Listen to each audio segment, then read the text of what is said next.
first of all, what is very well known, which is oil markets are in extreme oversupply and demand is way off. We've seen something like 30% lower demand for oil during the difficult months of April and continuing into May.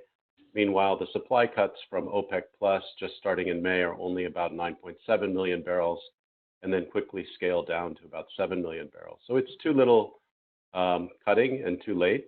What we're seeing as a result, I think at this point, the U.S., despite some of the geopolitics, U.S. producers have decided not to accept voluntary production cuts, but rather are cutting production strictly for economic reasons. And that's what we expect to continue, which could take something like 3 million barrels out of the market. But really what's likely to happen is that the oversupply and price pressure will continue.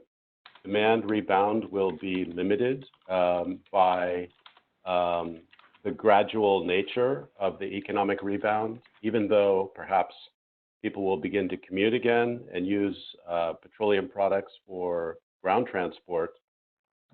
International maritime shipping is off for trade. That will be slow to rebound. And above all, airline travel will be restricted, we think, throughout the rest of the year until it's safe to resume travel or perhaps there is a discovered vaccine. So we think the recovery will be gradual and difficult for the oil market. The result is likely to be continued substantial price pressure.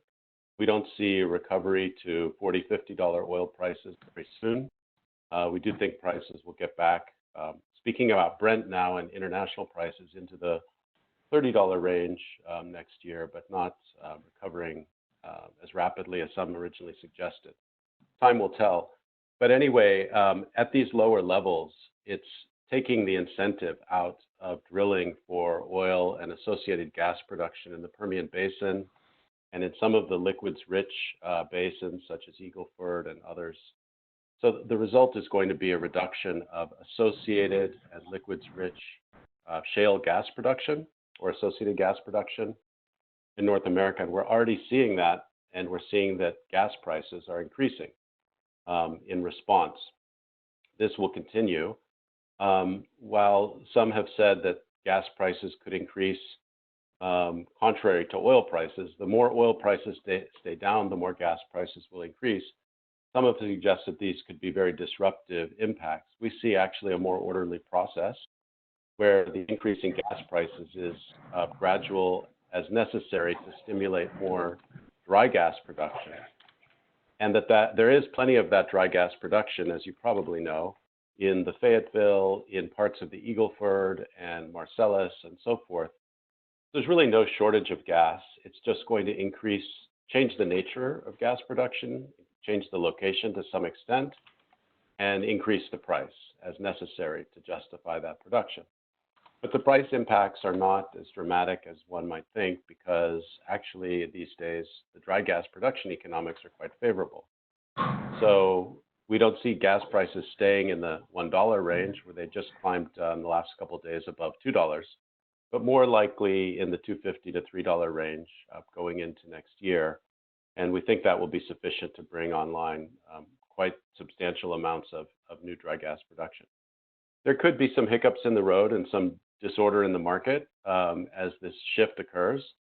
But as you know from past changes, shale gas is quite nimble, quite flexible, and responds pretty quickly to pricing. So we think these things will occur fairly quickly. We also think gas demand will hold up very well, both in the US and worldwide, because it's mostly a fuel used for power generation and heavy industry. And power generation is one of the sectors least impacted by COVID-19, whereas oil demand is off by over 30%. Depending on which geography you're in, power demand is off by anywhere from 8 to perhaps 20%, but the average around the world is probably on the order of 12 to 15%. And as people go back to work and as economies ramp back up, this is very likely to rebound very quickly. The result of all this is we think that Henry Hub will increase but remain in a stable paradigm. LNG, gas and LNG demand around the world will has been hurt for sure, like power demand in the 15-20% kind of range, but will be one of the first sectors to bounce back along with power demand coming out of the crisis, so that we think the LNG prices will respond favorably, demand will increase, and trade will continue. The long and the short of this is that LNG will improve. I mean, it's at rock bottom prices now. We have $2 LNG and gas almost everywhere on Earth right now in the crisis. I mean, Western Europe, Asian prices are all in the low $2 range. This is clearly not a sustainable price. I mean, none of the LNG with cost of liquefaction typically in the $2.50 to $3 range, that doesn't even pay for liquefaction, let alone commodity and shipping. That will change. How much and how fast is the interesting question, but we do see resumption to more logical LNG prices in the $5 to $7 range, going into next year, and U.S. prices in the $2.50 to $3 range. And LNG, we think trade will continue apace. There will be substantial impacts on supply, though. We've seen the CapEx pullbacks. We're seeing some impacts in the U.S., in Russia, in Australia, in terms of delaying projects and or canceling in some cases. So CapEx will be deferred. And that means the number of new FIDs, we expected to have a few new FIDs in 2020. Previously, after record FIDs for LNG projects in 2019, we now think that that's very unlikely, and most of the FIDs will get postponed until either very late this year or perhaps next year. So there could be, let's say, a 1 to 2 year kind of delay in the next wave of LNG capacity as a response to this crisis and the adjustment to the very severe demand impacts it's had on energy worldwide. So I think with that, I'll stop and hand the microphone over to Roberto to speak about Brazil. But if any questions come up along the way, Roberto, or in the audience regarding global gas and LNG markets, I'd be happy to answer questions. Thank you very much. Obrigado, Cris. Acho que eu posso continuar aqui, Josi. Perfeito. Roberto, é com você. Pode continuar. Bom, obrigado. Bom dia a todos. Meu nome é Roberto Ferreira da Cunha. Como foi dito, desde janeiro eu estou com o desafio de liderar junto com o Cris a área de energia e clima da BRG no Brasil. Como a Denise explicou, eu trabalho lado a lado com a área de construção e com a área de investigações globais. Então, não é uma empresa pequena no Brasil, nem uma empresa nova. Já estou ao lado de grandes colegas e de um grande esforço existente para a empresa crescer por aqui. E nessa agenda, nós decidimos começar o nosso trabalho pela área que foi a que eu me dediquei antes de vir para a BRG, a área da minha carreira, que é o setor de gás natural no Brasil. E começando, então, com uma continuação de um trabalho de acompanhamento de mercado que tem o objetivo de discutir as tendências e os principais acontecimentos do setor, os principais desafios que a gente deve encarar agora esse ano, nos próximos anos, e sempre com a pergunta de fundo o que isso significa para o cenário de longo prazo, o que isso significa para decisões de investimento de projetos que precisam de normalmente um horizonte aí na casa dos 15, 20 anos para serem recuperados. Por esse motivo, o título da apresentação é Setor de Gás Natural no Brasil, momento para entrar ou momento para sair? Crises geram oportunidades, geram também momentos de preços mais baixos, geram situações onde posições que antes se justificavam deixam se justificar e novas posições passam a se justificar. Então, nós esperamos, acima de tudo, que nós tenhamos transações. Pessoas que agora, no novo contexto, prefiram sair do mercado, vender seus ativos, se concentrar em outras áreas, e novos que prefiram entrar, que queiram firmar uma nova posição, aproveitar o contexto para adquirir uma nova posição, um novo ativo, e assim por diante. Esse vai ser o objetivo final da apresentação e o contexto, obviamente, a gente quer discutir detalhes, quer dizer, como que a crise afeta, né? O setor afeta as posições, onde estão os desafios e as oportunidades. Então, com isso, gostaria de deixar vocês com 3 conclusões principais, né? Nossas mensagens de trabalho. Em relação a esse objetivo, né, do horizonte de longo prazo, né, de um investimento de 20 anos, as 2 crises, né, que a gente está vivendo agora têm natureza relativamente de curto prazo, quer dizer, um curto prazo para investimentos, então um horizonte aí de até 5 anos, né, sem modificar significativamente os fundamentos de longo prazo que suportam um investimento de 20 anos. Em segundo, que a iniciativa do mercado de gás segue sendo a mais promissora até hoje para introduzir concorrência no mercado de gás do Brasil. A gente acredita até um pouco mais promissora que o Gás para Crescer, que já era muito promissor. Então, nós vamos comentar um pouco os motivos, como ela se compara, né, e quais são ainda desafios que ela está vivendo e como que quais são as perspectivas na crise para aprovar uma reforma esse ano, ou ano que vem ainda no Congresso. Finalmente, nós vamos revisitar rapidamente o ano de 2019, que foi o primeiro ano da iniciativa, e que desafios não estão contemplados na própria iniciativa. Quer dizer, caso a iniciativa fosse perfeitamente aprovada hoje, né, na íntegra, com tudo que está proposto, o que a gente vê como desafios remanescentes, né? Como outros problemas que ainda precisam ser endereçados pelo próprio debate. Tá? Então, aqui esse é o final da apresentação. Agora, daqui ao final, vou detalhar esses pontos e espero convencê-los, né, desses nossos pontos de vista ou suportar isso que nós trabalhamos, né? Então, começando pela ideia dos 2 choques, né? O Cris já trouxe o contexto global, então eu não vou me alongar muito aqui. Os 2 insights que a gente gostaria de oferecer, principalmente quanto ao impacto da Covid, trazer novamente algumas lições da crise de 1918 a 1920, conhecida como crise espanhola, gripe espanhola. Por quê ir tão longe? Porque é o único parâmetro que ainda existe de uma pandemia global. Quer dizer, então, o que vem sendo feito um esforço, aqui embaixo a gente deixa as fontes, né, desse trabalho, de revisitar dados econômicos e momentos históricos, impactos dessa crise, e o que a gente vê é que algumas coisas daquela época não eram tão diferentes assim da crise de hoje, né? Nós também não tínhamos vacina ou nenhum remédio, a única solução existente que nós tínhamos era o confinamento e o isolamento social. Voltando aos jornais da época, nós vemos grandes prejuízos, empresas que fecharam, pessoas que ficaram em casa. Então, na verdade, contrariando uma primeira expectativa, algumas lições dessa crise continuam válidas, né? E a natureza dela, né, e a maneira como os instrumentos que existiam para lidar com ela não são tão diferentes hoje em dia.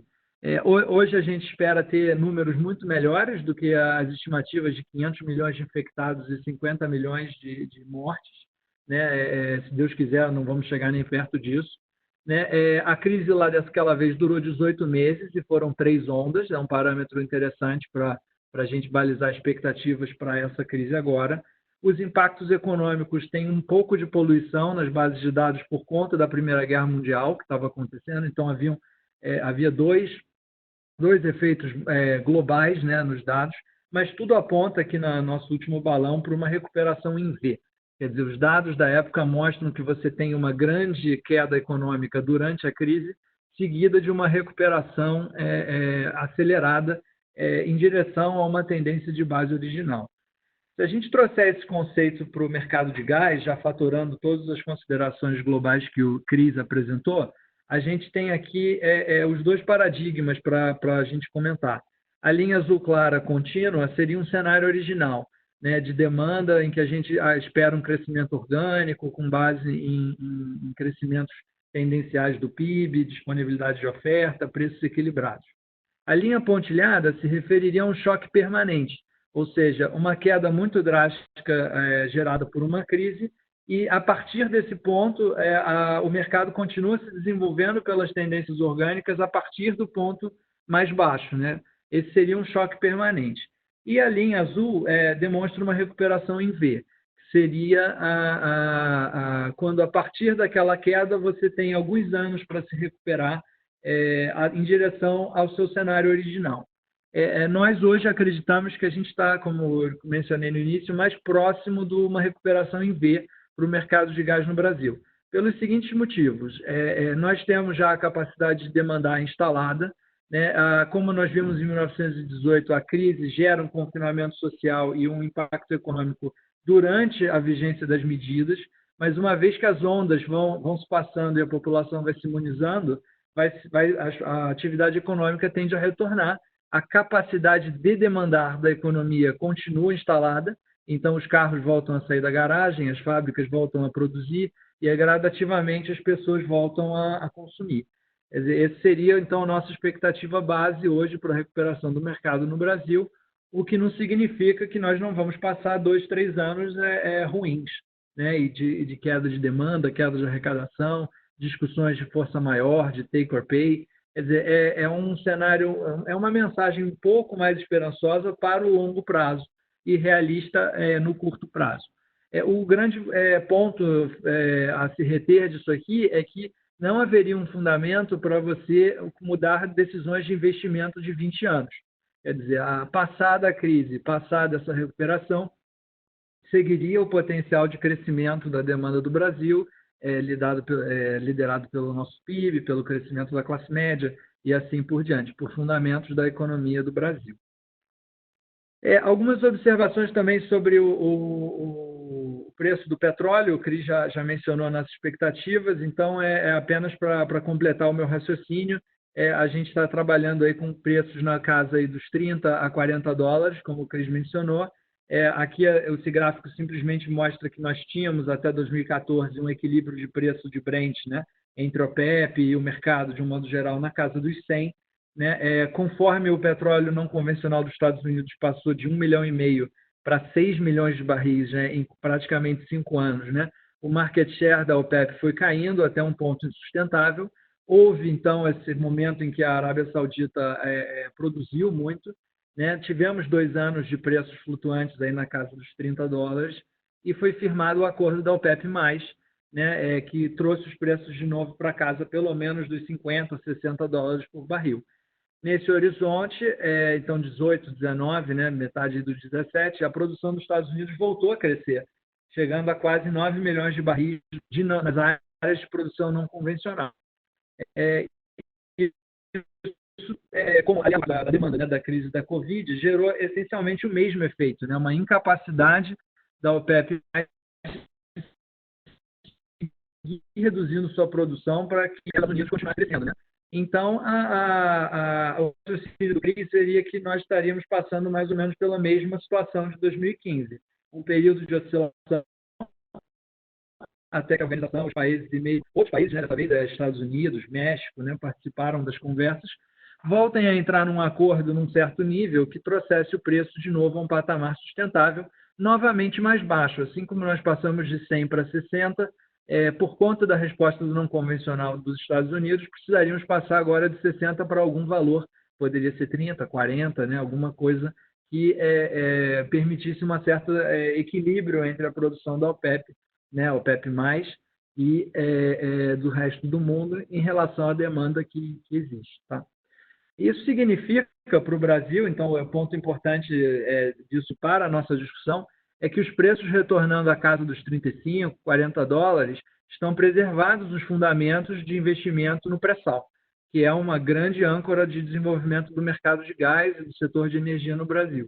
Quer dizer, uma vez que se nós estamos falando aqui de uma recuperação até 2023, 2024, não perdem a economicidade os projetos que estão em desenvolvimento no pré-sal. E, com isso, é um grande programa de investimentos que traz muito gás associado e que é um dos pilares da oferta futura de gás do Brasil. É o gás que vai preencher as rotas 2 e 3 e projetos em desenvolvimento. Então, caso tivéssemos realmente num horizonte já até 2040 de preços a 10 dólares ou a 5 dólares, como estamos vendo hoje, seria um outro cenário, né? Realmente aí não valeria a pena investir CAPEX nenhum, né, a mais nos projetos do pré-sal, e aí sim pararia toda uma máquina que vem trabalhando há quase 10 anos para trazer esses projetos, fabricar os FPSOs e assim por diante, teria um cenário diferente. Como nós esperamos esse retorno, né, por motivos, né, internacionais a uma faixa mais razoável, estariam preservados, então, o momento de investimento no Brasil e, com isso, combinado à recuperação da demanda, estaríamos mais ou menos no mesmo cenário de longo prazo que estávamos antes das duas crises. Então, esse é o principal mensagem que a gente tem sobre as crises para o Brasil. Vamos passar aí um período de curto prazo difícil, né? É momento de entrar e sair dependendo da posição de alguns agentes e de outros, né? Mas o mercado como um todo, no seu agregado e nos seus fundamentos, superado aqui o horizonte de 2, 3 anos, deveria retornar por esses fundamentos à sua tendência original. Vamos falar, então, com isso um pouco de novo mercado de gás. O ponto mais importante aqui para dizer é que, na verdade, a iniciativa se converte em uma grande oportunidade de destravar potencial que já não estava contemplado no mercado de gás antes das crises, né? Então, o cenário que eu mostrei ali de demanda é um cenário tendencial que reflete um crescimento baseado primordialmente em PIB, né, em crescimento do PIB e suportado, né, por preços favoráveis na oferta e preços dos combustíveis substitutos mais caros que o gás natural. Para além disso, a gente vai ver aqui no final da apresentação, existe o potencial para mais crescimento de demanda no Brasil se nós pudéssemos casar gás associado do pré-sal com novos projetos de demanda, né, como grandes clientes industriais e novas redes de distribuição para novas áreas, e assim isso poderia deslocar para cima aquela curva de demanda. Isso não vem acontecendo hoje por conta de desafios regulatórios e de questão de preços, entradas e saídas, como a gente vai discutir agora, que, se destravados, poderiam ajudar, então, a combater os impactos de curto prazo da crise. Para isso, é necessário que a gente entenda o novo mercado de gás. É uma iniciativa do ano passado, introduzida pelo Ministério de Minas e Energia na nova administração, né, do Bolsonaro, né, com muito apoio do Ministério da Economia, né, uma predominância aí maior até a gente vê do Ministério da Economia nessa iniciativa do que na anterior, no Gás para Crescer. E é a iniciativa mais ambiciosa, porque dessa vez nós tivemos uma combinação com uma nova estratégia na Petrobras, né, e um acordo entre a Petrobras e o CAD, em junho do ano passado, um termo de cessação de conduta, o TCC, onde a Petrobras se comprometeu, né, a vender diversas participações em ativos de gás natural no setor. Isso é uma novidade, quer dizer, é uma nova orientação da Petrobras na sua estratégia, né? A Petrobras tendo aí esse papel duplo, né, de empresa que maximiza o valor do acionista, sendo controlada pela União, deixa essa possibilidade dela adotar diferentes estratégias, né, e diferentes objetivos em relação ao setor. Esse novo objetivo adotado e essa postura, né, de firmar esse acordo com o CAD realmente novo, né, e muito interessante, né? Mostra realmente a dificuldade que existe, né, de se introduzir concorrência no mercado sem uma postura interessante do agente dominante. Então, por esse motivo, né, aqui são as principais marcos do ano passado, regulatórios que nós tivemos. Houve aí um grande otimismo na combinação entre as medidas, né, do novo mercado de gás com o TCC do CAD.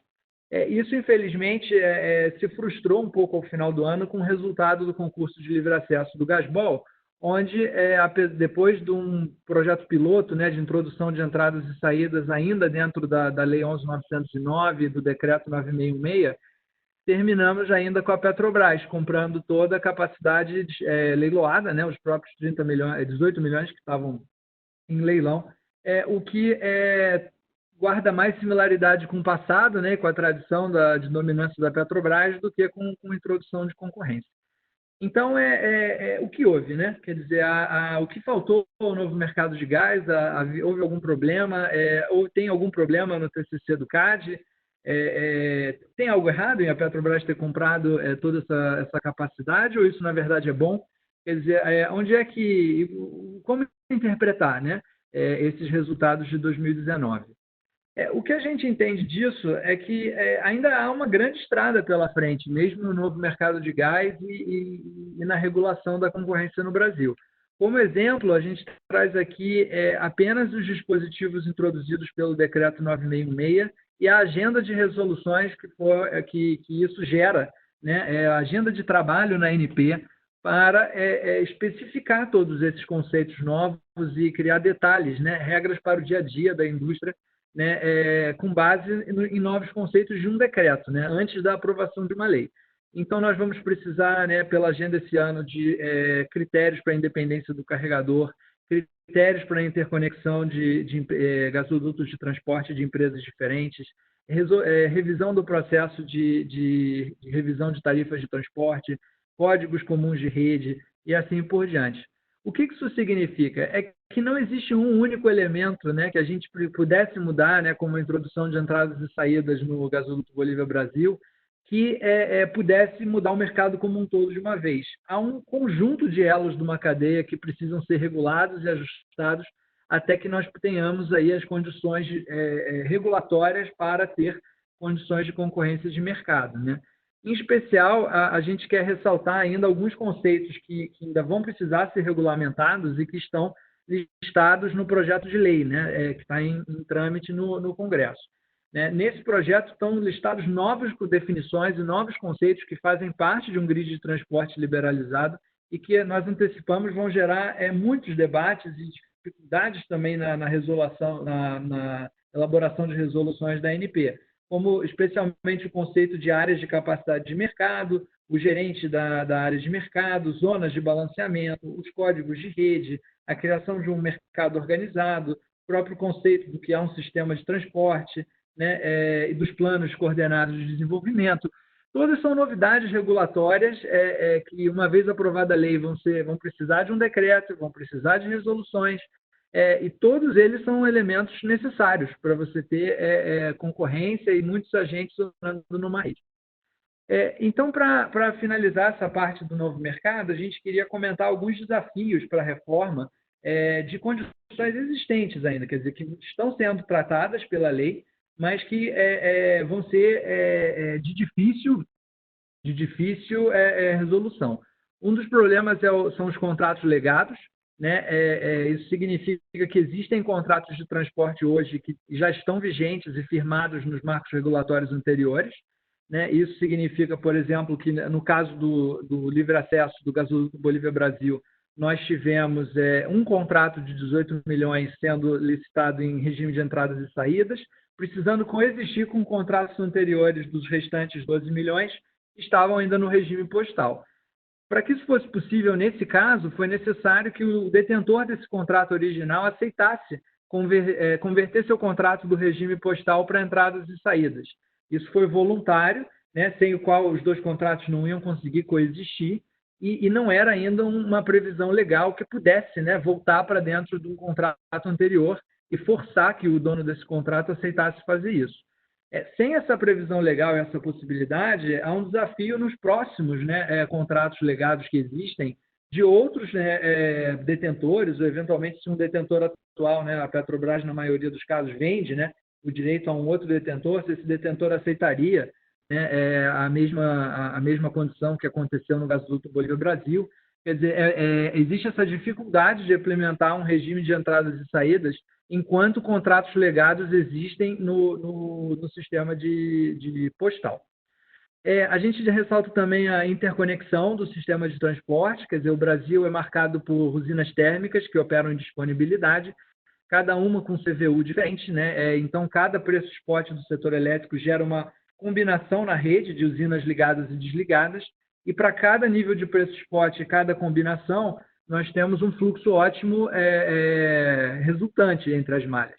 Para diferentes combinações, o fluxo pode gerar um fluxo do sudeste para o sul, né, no caso da NTS para o Gasbol, pode gerar um fluxo resultante da NTS para a TAG, mas o preço spot mudando pode reverter isso, pode ser da TAG para a NTS.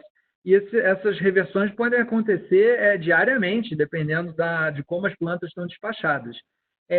esse dinamismo vai exigir uma interconexão muito próxima, né, das empresas de transporte. Possivelmente, embora no papel sejam empresas independentes simplesmente coordenando a operação, essa coordenação provavelmente vai ter que acontecer dentro de uma mesma sala ou dentro de um mesmo lugar, né?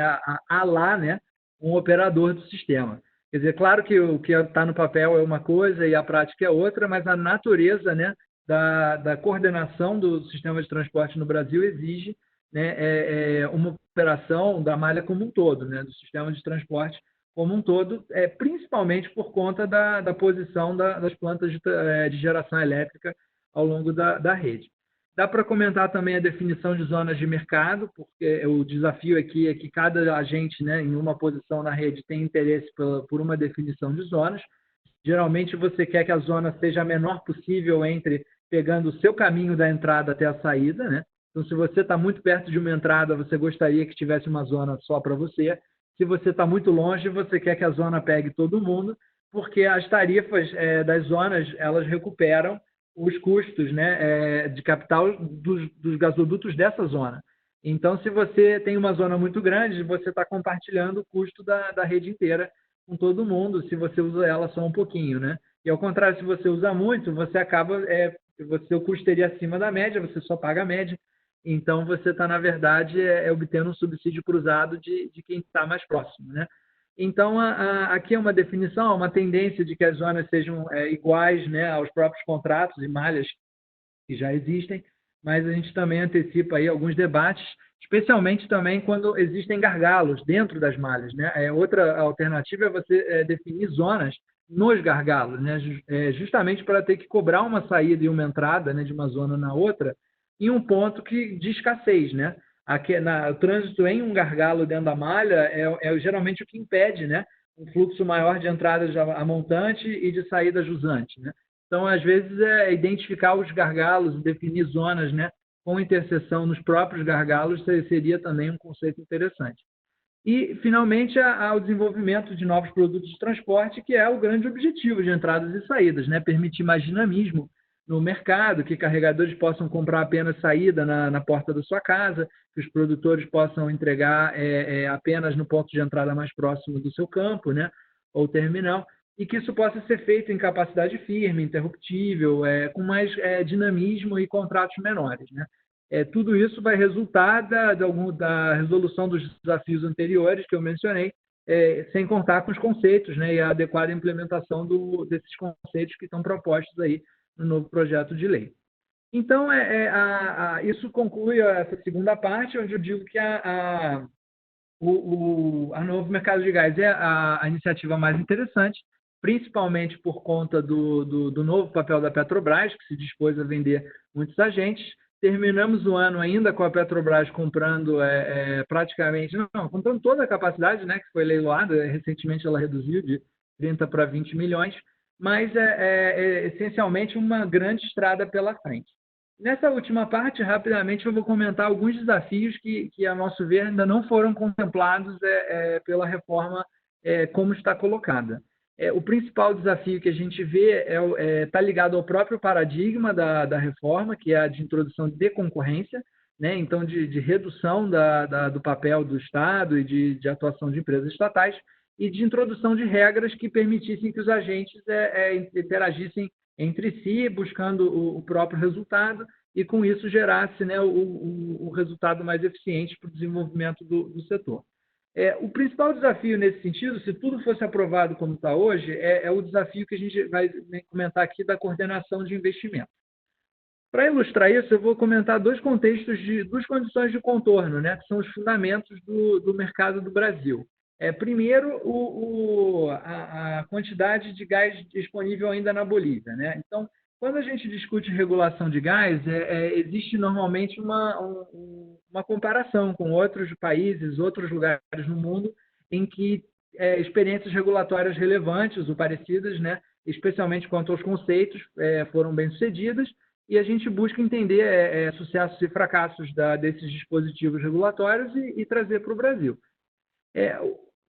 Nesse passo, é necessário também olhar as condições particulares do mercado do Brasil, né? nós não temos inverno, né? Não há sazonalidade no inverno, o nosso gás é associado e offshore, nós importamos da Bolívia com um contrato de take or pay que acabou esse ano. Essas condições, no tamanho atual do mercado do Brasil, afetam um pouco a dinâmica que você consegue obter a partir dos instrumentos regulatórios. No caso do horizonte de 20 anos do mercado do Brasil, a gente precisa levar em consideração hoje, né, um potencial declínio da disponibilidade de gás da Bolívia. Isso se deve ao fato que nós não tivemos novas descobertas significativas na Bolívia nos últimos 15 anos. Né? Há uma discussão entre geólogos, né, ainda sobre o potencial e sobre a economicidade desse potencial.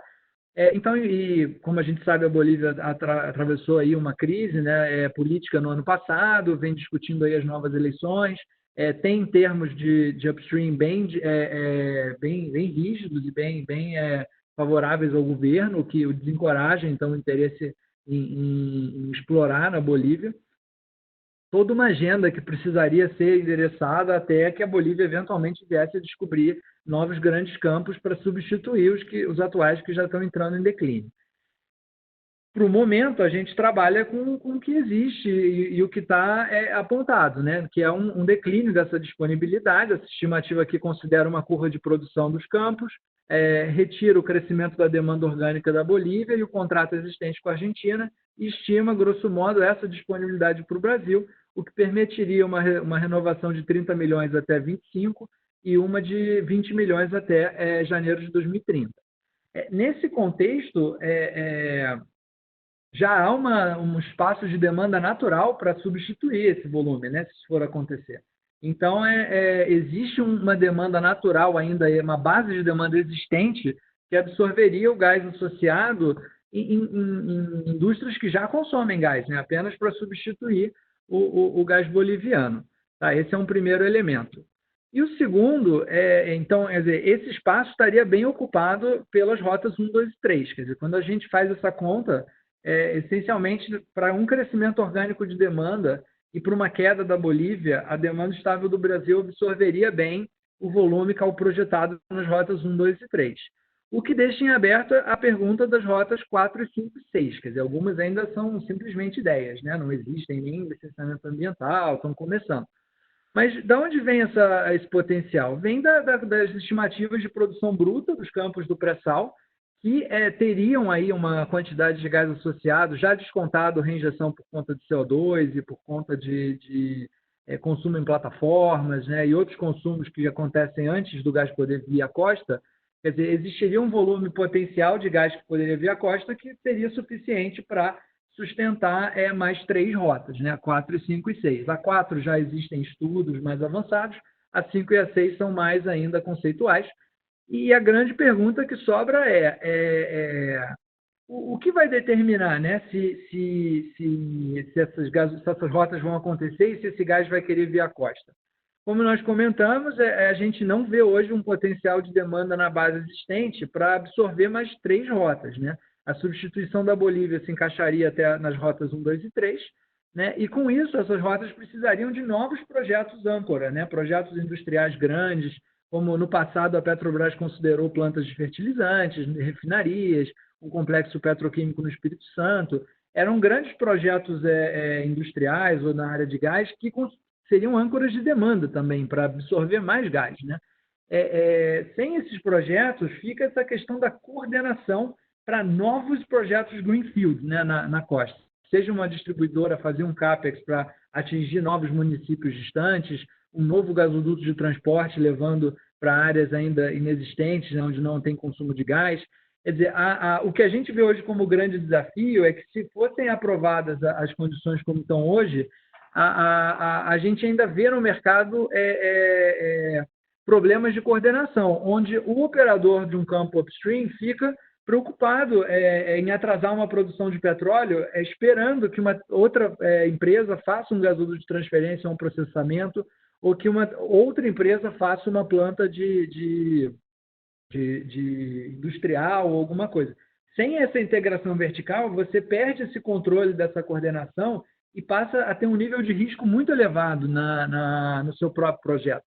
Então, esse é o grande desafio do paradigma de mercado de concorrência para o caso do Brasil.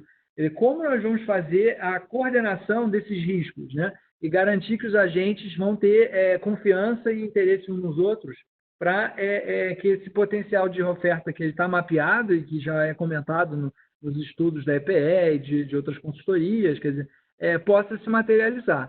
O nosso cenário base hoje, como nós mostramos, seria uma recuperação depois da crise ao cenário original, que não contempla essas 3 rotas, porque essas condições ainda não estão colocadas, nós ainda não estamos vendo os players conseguindo entrar nesses acordos e firmando esses contratos e avançando o licenciamento ambiental de novos projetos industriais ou âncoras para isso. Um último comentário, né? O consumo termoelétrico é normalmente mencionado como um potencial consumidor para essas rotas. Isso seria verdade se nós tivéssemos uma geração na base ou um perfil de inflexibilidade que pudesse absorver esse gás em base firme, né? Sem essa mudança ou esse tipo de estratégia, também fica complicado, né? Nós vamos precisar de muitas usinas térmicas, mas com perfil de flexibilidade para poder suportar as adições de eólica e renováveis que nós esperamos na rede. Então, eu termino por aqui. Temos ainda aí 4 minutos para algumas perguntas e concluo com as nossas 3 conclusões do início, né, que o novo mercado de gás é realmente a iniciativa mais promissora para introduzir concorrência, está endereçando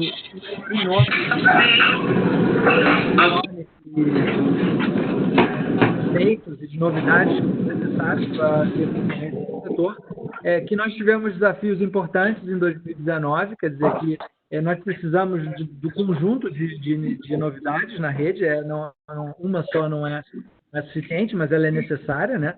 Então, para a gente ter suficiente e que os 2 choques seriam principalmente de curto prazo, quer dizer, no horizonte de um investimento.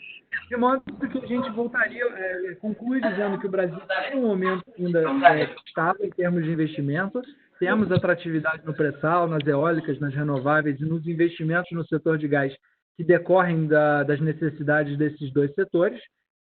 Porém, vamos passar aí 2, 3 anos difíceis, né? Mas que, se Deus quiser, vão passar e nós vamos voltar ao crescimento e aos investimentos que já vínhamos trabalhando nos anos anteriores.